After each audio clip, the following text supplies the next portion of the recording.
Hello, my name is Ville and I'm the developer of Kihapp. In this demo, we'll go through how to score ITF sparring with Kihapp. And we are here in a demo tournament, and to open up the sparring scoreboard, we'll first go to schedule. We have some example categories here. I'll go ahead and open up the Area 1 operator scoreboard.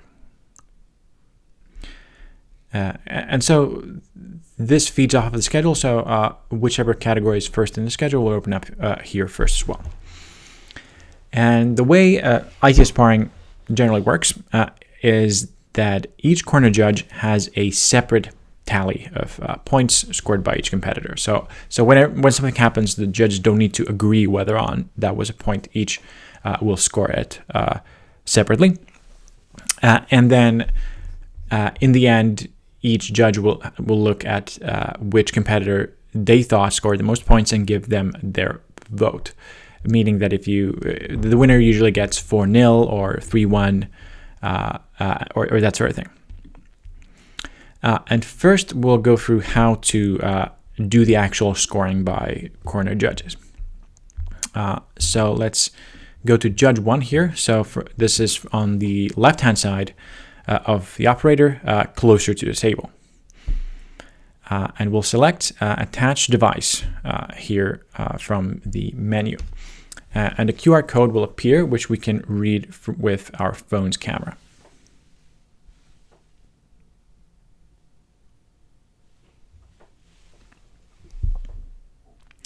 And now once we've opened up our scoring app, the QR code will go away. Now I'm holding here an iPhone, which is not ideal. iPhones don't support Kihapp's vibration feedback or full screen mode. So whenever possible, use Androids, but iPhones do also work. We'll also open up a browser version of the same one from here so that the video will show it clearly. And now for each judge, we have 4 buttons. And so we can tell from the right that this is Judge 1's device. And on the left-hand side, we can give a point to red. So if there was a 3-point technique, some rule sets support this, we would press 3 times, 1, 2, 3, and the same for the blue competitor. And here at the bottom we have Take Back, which means I made a mistake, I accidentally pushed the button, or I thought it was a point, but then the center referee actually gave a warning. So by definition, that can't be a point, but I already scored it, so I will take it back. And this does not mean there was a deduction, so I need to deduct from my pad as well. That is something that the corner judge does not need to worry about at all. And so it's important to keep this in your hands in a way where you can score without looking.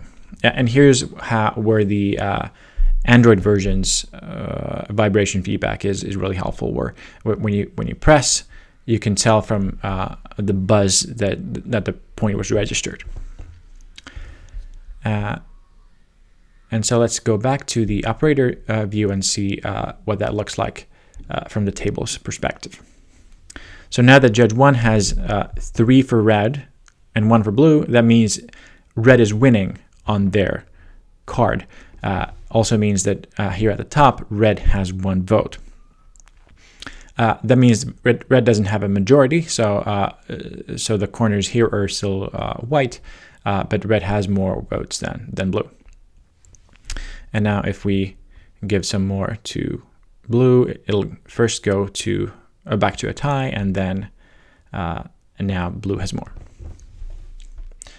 And so before we can begin, we need to attach all these devices for each judge. And what I recommend is that if possible, each phone is tied to a chair. So when a judge leaves the chair, the phone stays on the chair, so you don't need to spend time reattaching the devices when you need to change judges.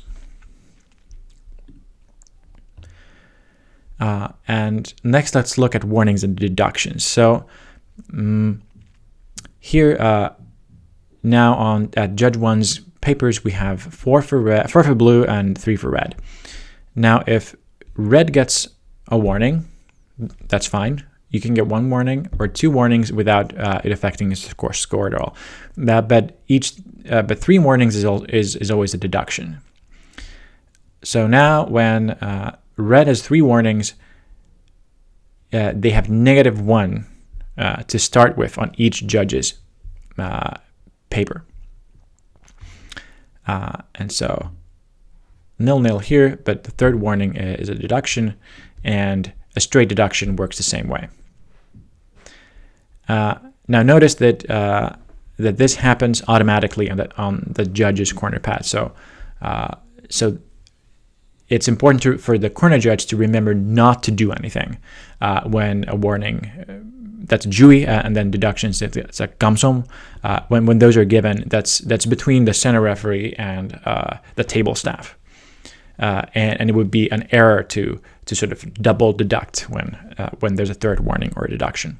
And this can be a change from the previous way of working, where each corner judge needed to keep a tally of the warnings and deductions as well, or do some sort of math at the end to see which competitor was the winner.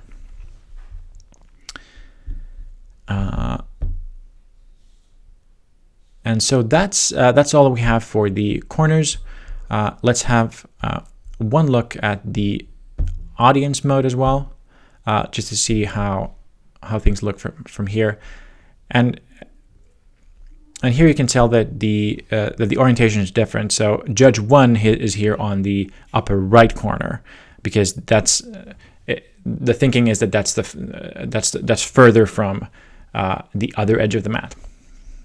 So Judge 1 is here, lower left, but upper right on the audience mode.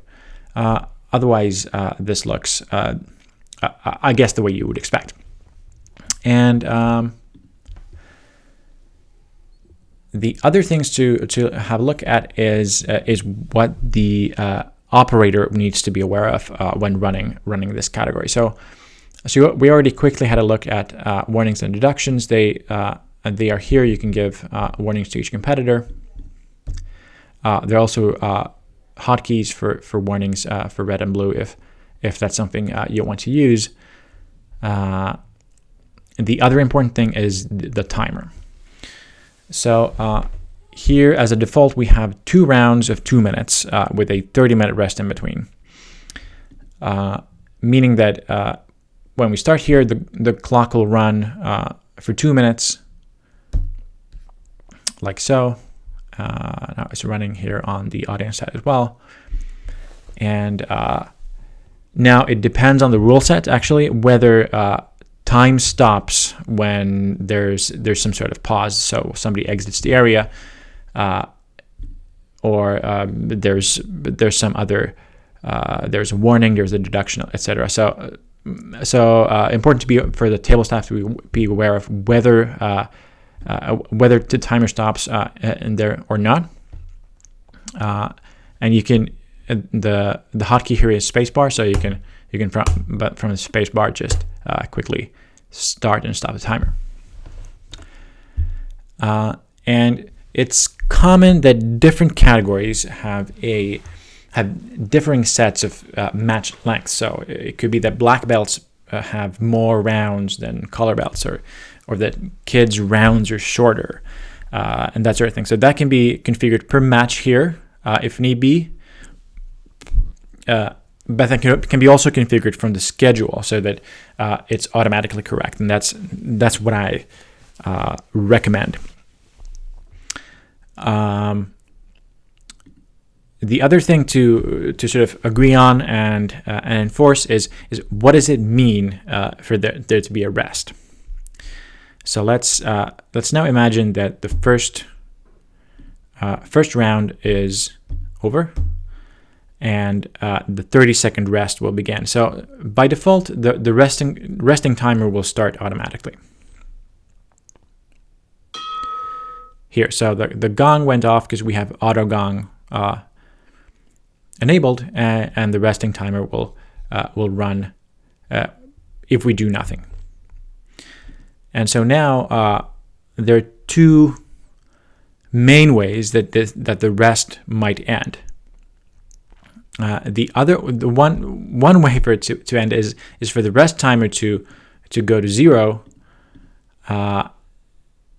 and then we start gathering the competitors back onto the mat, and then we get ready, and then the center referee says go, and second round starts.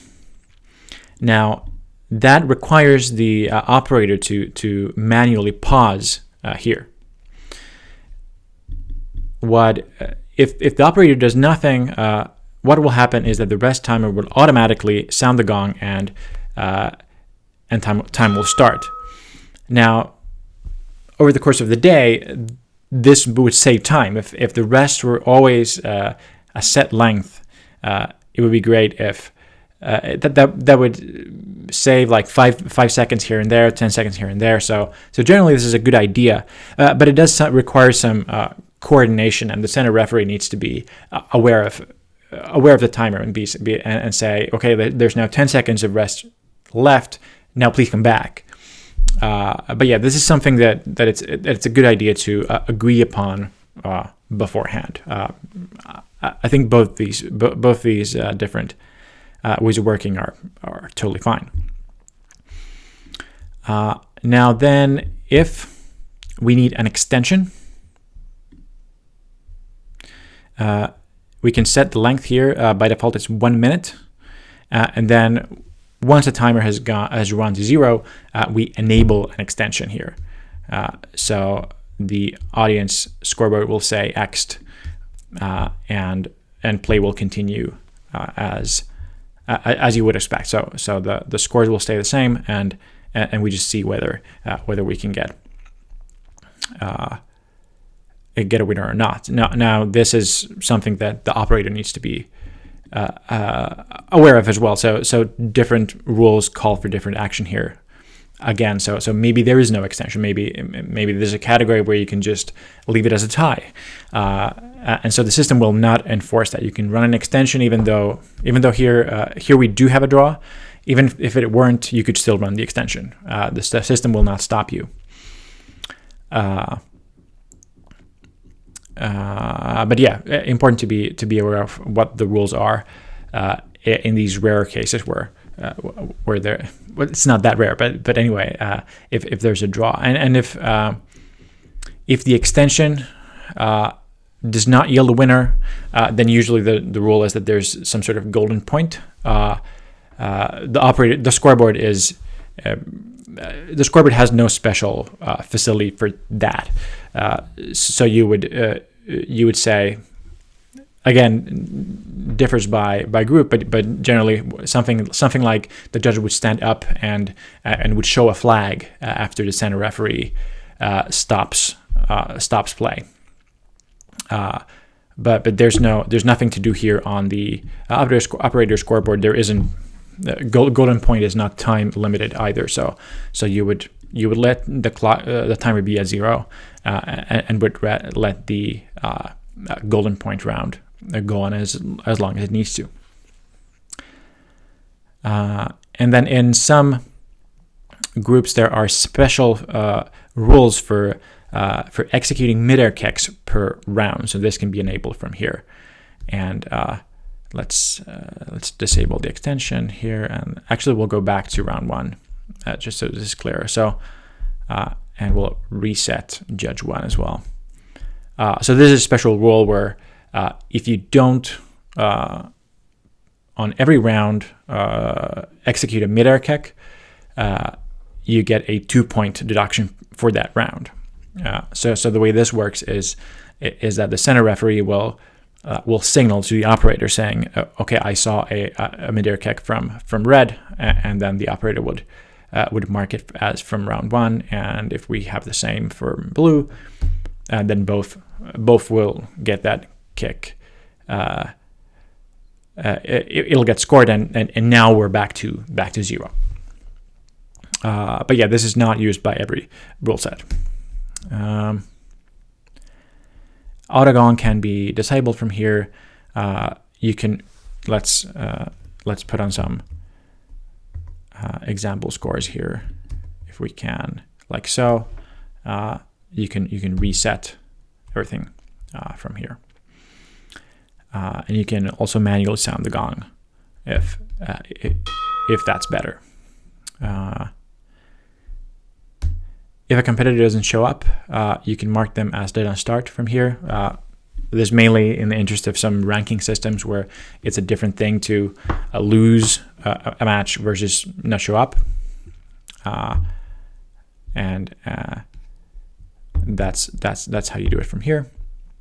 And once the match is over, the bottom buttons are the decision buttons. So in some cases, a draw is possible. A draw here doesn't mean we'll go to an extension. The draw means this is some sort of round robin or other thing where we don't actually need a winner, and we'll just end it at draw. Each competitor gets a half point. In this category, that's not possible. And then we have Hong wins and Chong wins here. And when we press from here, the competitor will get declared the winner, and the scoreboard will continue to the next match. There is a special sort of confirmation here. So now the scoreboard can tell that actually the result of this match currently isn't that blue wins. So it will double check, do you actually mean for blue to win this match? And here, if we say yes, then the winner will get declared. And this category is over. That was a straight final. And then we can go to the next category and continue from there. And that is all for ITF sparring in Kihapp.